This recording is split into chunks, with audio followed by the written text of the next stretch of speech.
Last night while driving home, I found this nasty old beat up chair along the side of the road, but look at this amazing chrome frame. So we're gonna take somebody else's garbage and turn it into modern fine furniture. And this video is brought to us by Squarespace. I love taking a found object, something that already has a secret history attached to it, and transforming it into something else. But here's the thing, not every project ends up becoming what you first imagined. Sometimes you have to let the project tell you what it wants to be. There's always that moment in the middle where things stop going according to plan and you realize you can either fight it or listen to it. And that's usually where the most interesting ideas appear, when you give yourself permission to pivot instead of forcing the original vision. Because every time you follow where the project leads, you end up discovering something new, a different design or a better approach. And I want to show you how that process plays out, how something unexpected can take shape once you stop trying to control every little detail and start following the clues hidden in the material itself. 1987. We got the seats and the back off. I'm taking these outside because I don't know what is growing in them. But look at this frame. This is what drew my attention. I love like the kind of floating suspension type thing. The original plan was to turn this chair basically into a more modern chair. But we were brainstorming and we're looking at this, and I think this is gonna be even better as a side table. Maybe even something that you can pull towards you while you're sitting on the couch as like a TV tray. I was excited. Now I'm like super excited because we're transforming one thing into something completely different that it wasn't meant to be. I took this in the house to test this out, so it actually is the perfect height for a TV tray. My first thought is making some sort of removable tray that you could take to the kitchen, and then it pops into these little holes that are already on here and just locks into place. I want to honor the 2-inch radius that we have going on with the frame here, so I quickly drew this up in Fusion, and we have that same radius on the corners here. So the next thing we need to do is round up some more walnut and start cutting this out.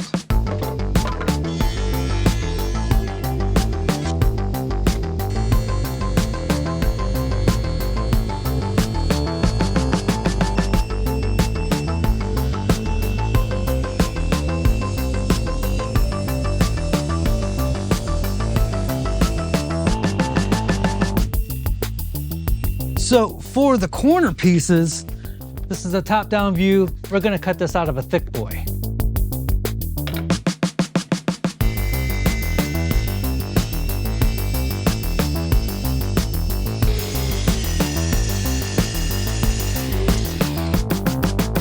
These two edges are an exact 45, so if I cut this out of square stock, all I gotta do is just line up those two edges and then remove that on the bandsaw and remove that on the bandsaw. I was just getting ready to cut this out on the bandsaw and I realized just in time that we need a way to join these together. So we're actually gonna head over to the router first.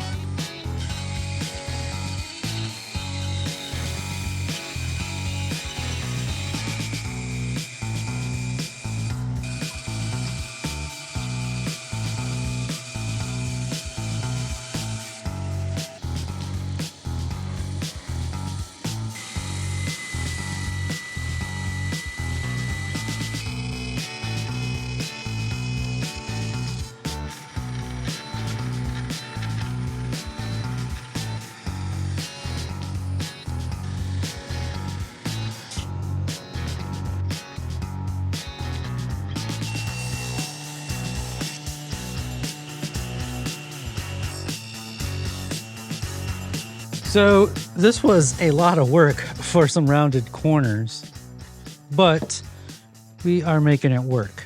If you're wondering why I chose splines over tongue and groove, my brother is wondering the same thing. Honestly, I didn't even think about it until he mentioned, hey, why didn't you do tongue and groove? And the thing is, tongue and groove would have been so much cooler. But the splines are gonna look just fine.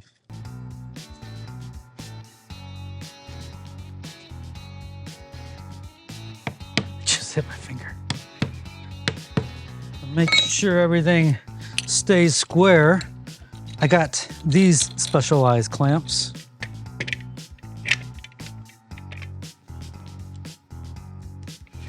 So we got this part of the tray all done. That came out so freaking cool. So to honor the original chair, I drew this up in Adobe Illustrator. Ignore the colors, they're just there to help me separate the different pieces, but we're gonna cut this out of veneers and inlay that.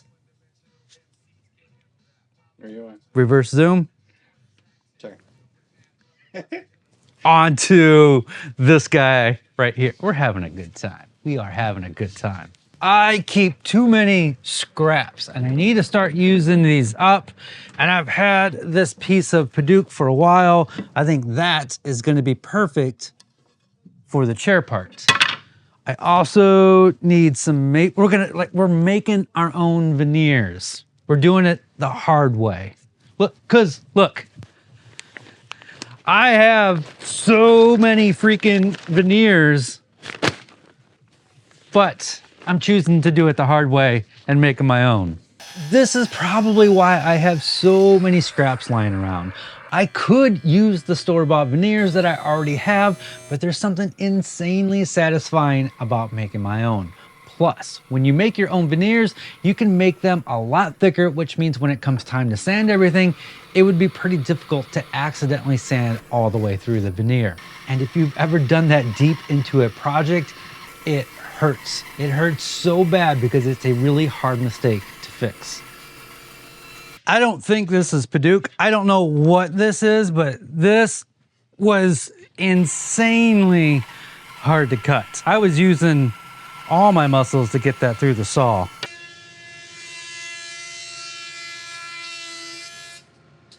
So we're gonna start with the background, which is going to be the walnut.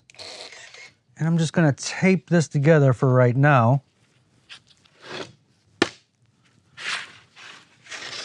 We are gonna use the X-Tool P3 to cut out that outside shape. This is the new X-Tool P3, and it's unlike any other desktop laser on the market, even compared to X-Tool's previous models. It features what they call the automated creation system. All I have to do is open the lid and place in my material, and it will take a photo of the bed while the lid is open, which is pretty ingenious. When I close the lid, it'll automatically focus and raise or lower the bed as needed. It basically handles all the technical setup for you. On other machines, you'd have to focus manually or tell the machine to do it for you. But with the P3, it's all automatic. Auto positioning, auto focus, auto lift base. We're not using this feature today, but it also has an intelligent conveyor feeder, so you can cut material larger than the bed size. It's as easy as attaching a couple of rails, and it will automatically clamp the material. You can even use the Skyview camera to preview your entire design across the full sheet before cutting. It makes large projects effortless and repeatable, all in a compact form factor. And at 80 watts, this is more powerful than any other desktop, letting you cut some very thick organic material. X-Tool is offering a $500 trade-up program. I'll put a link in the description for more info. All right, let's get this put together. All right, I have a little trick up my sleeve for the chrome part. Check this out. We have all of the wood veneers cut for the chair, the background, and the border. And while trying to think of what color of wood to use for the chrome, my brother Daniel is like, you got that fancy machine out there that can cut metal. Why don't you cut it out of metal? That is what we're gonna do. So I have what I think is a piece of aluminum, and we're gonna cut the chrome out of the aluminum. This is the X-Tool Metal Fab. It is a laser that cuts metal. This thing blows my mind every time I use it. These pieces are really small. Hard to pop out of here, but we got this. Come on. There it goes. And so now we carefully piece everything together. There are a lot of tiny little pieces that need to be taped together for the serving tray. So while I am putting that puzzle together, I'd like to tell you about today's sponsor, and that is Squarespace. I've been using Squarespace for well over a decade now and couldn't be happier. I used to be a web developer. I used to make websites for a living, and thank goodness I don't have to do that anymore because Squarespace takes care of all of that for me so I can focus on what matters to me and my business, and that is being creative and making these videos. Whether or not you have a business, you're probably a lot like me. You're a maker, a woodworker, a crafter, a metalworker, an artist, and you need a portfolio of your work. Maybe you just want to document all of the work that you've been doing, or maybe you are looking for clients, and Squarespace is the perfect platform to do so. Easy to set up a contact form on your website. You can sell both physical and digital items like what I do. You can have a calendar so people can book time with you, which I am going to do starting next year. More info on that later. Back when I was making websites professionally, it was a lot more difficult. You would buy your domain name from one company, you would buy your web hosting for another company, then you would have to design the website, you would have to make the domain talk to the website, and if you wanted a store to get the bank and all that information to work together, it was a nightmare. And if you wanted an e-blast service to announce things that were going on in your business, that was a whole nother thing. Squarespace now handles all of that. Like I mentioned, I've been using Squarespace for well over 10 years at this point. And when I stopped making websites professionally, I started to use Squarespace. Before they were a sponsor, I was using Squarespace. That should tell you something. It is highly recommended. We didn't even scratch the surface of all of the features that Squarespace offers. So, visit squarespace.com, and when you're ready to launch, visit squarespace.com/makesomething to save 10% off your first purchase of a website or domain. Okay, thank you Squarespace for sponsoring this video. Let's get this serving tray put together and put to use. I like this side much better as far as the wood grain and everything going. So I'm taping this side down, and then I'm going to remove the green tape from the other side. And then we are going to glue this onto some plywood. Man, that's so freaking cool. We need something to glue the veneers on, so I got this, what I think is 1/4-inch plywood.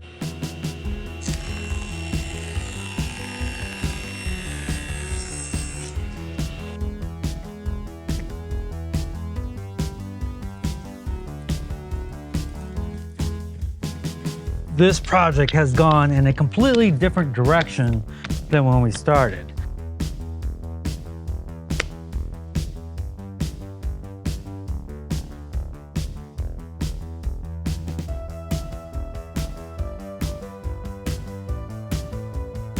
So we're gonna suck out all the air, and this is going to work as a big old clamp.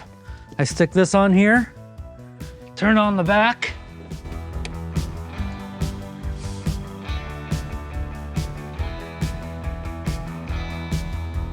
and it's gonna use atmospheric pressure to hold that veneer down to the plywood. And we just let that dry for an hour or so.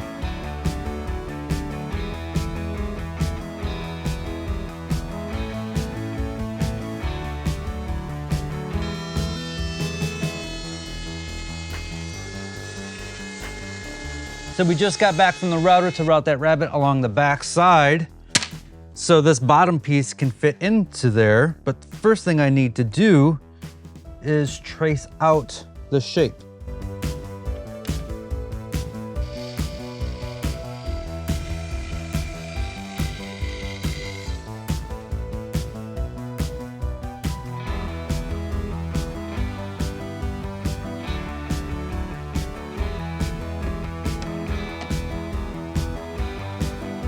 Getting back over to the frame, I want the serving tray to be completely removable. So I got some extra long bolts that I chopped down to the perfect size, and then 3D printed these little caps that's going to go on the end, and then the tray can pop right on these little nubs. I can pop the bolt through there, screw that on, and before I can pop on the little 3D printed caps, I need to define where to drill the holes in the top.